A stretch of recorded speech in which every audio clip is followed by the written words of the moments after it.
Welcome back to Sunrise Daily. And Lenin, excuse me, Lenin Ugoji is the director of Nigerian Stockbrokers Limited. He joins me to look at also the 2018 budget. Many thanks indeed for coming on Sunrise Daily at this moment.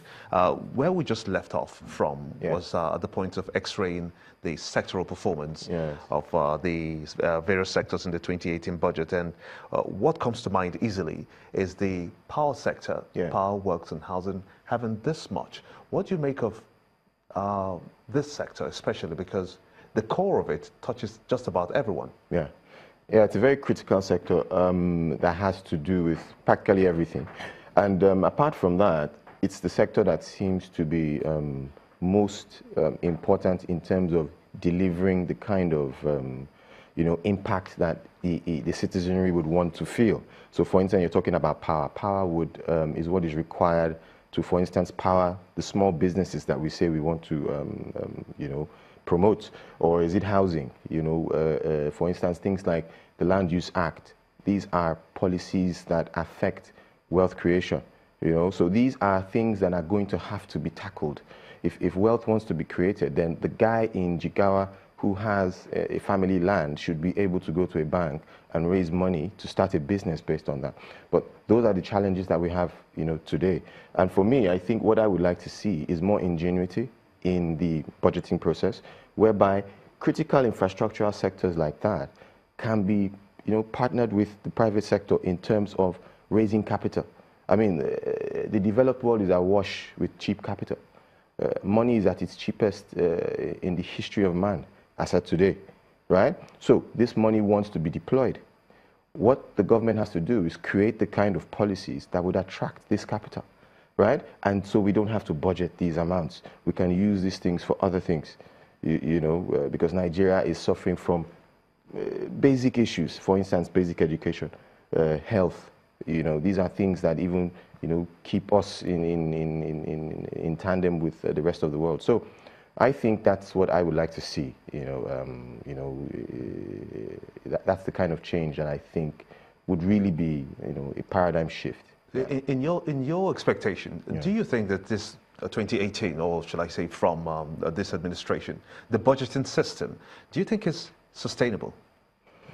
Well, I think, well, in a blunt way, I would say no, in the sense that I think a lot of fundamental things have to change in order to do that.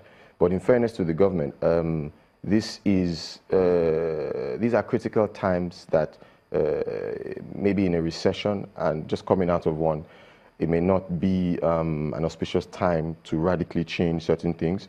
But I think what I find a bit disconcerting is the issue of proper planning. We need to plan, short-term, medium-term, and long-term objectives, right? So, for instance, let's look at the government trying to, raise another $5.5 billion now, right? I mean, already we've gone from $10 billion in 2015 to $15 billion in debt as at today, and we want to add 5.5. It may not be such a bad thing in the sense that I think the Naira is expected to be stable, at least in the short term, right? So it may make sense to actually swap Naira debt for dollar debt, because, I mean, the government has been borrowing at, 20% more or less. For local debt. For local debt, exactly. So if you are expected to have some kind of stability in the exchange rate, right, it does actually make sense to swap that Naira debt for dollar debt, because dollar debt is cheaper.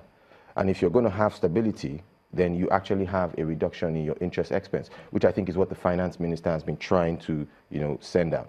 So if we can do things like that, those are short-term, they're short-term initiatives. They're not long-term, right? I think the government needs to come out very clearly on the long-term, right? Because even the ARGP seems, for me, pretty optimistic, and that's why they keep missing the parameters they have set in those in that policy document.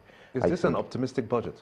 I think it is. It's clearly optimistic. It's clearly optimistic because in terms of revenue, a positive thing coming out from just looking at the general revenue format shows me that plays to what the finance minister said recently, that Nigeria is not an oil economy. Because if you look at it, I mean, non-oil revenue is almost twice now the oil revenue. But that could be deceptive in the sense that we are in a very low oil receipts kind of environment, for now. And I think it's smart what they did of benchmarking it much lower, right? So it reduces the expectation of the citizenry. So I suspect that if oil prices remain the way they are, and it seems like a perfect storm is brewing, that would be in Nigeria's favor maybe in the next 12 months, in the industry. So I think it is an optimistic budget, but I think more than ever before, they have the opportunity to actualize it. Now that the budget is out and hopefully to pass through the National Assembly and gets back to the President and it goes be signed into law, how much of this do you think is able to address or speak to the very pertinent concern of capacity for states to pay salaries?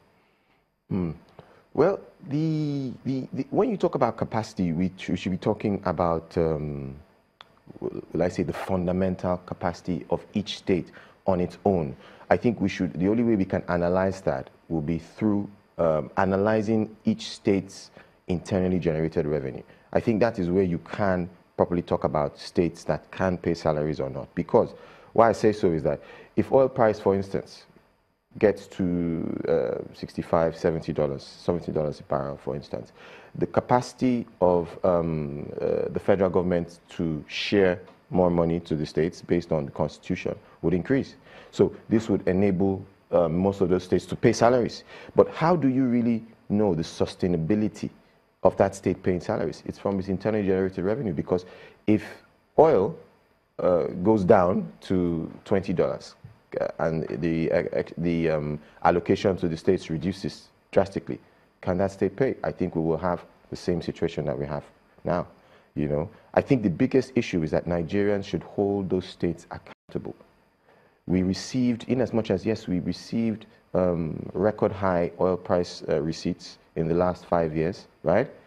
That money did not only go to the federal government, it also went to the state governments. I think people in those states need to ask those governors who were there, what did they do with those monies? Okay. Those are the issues.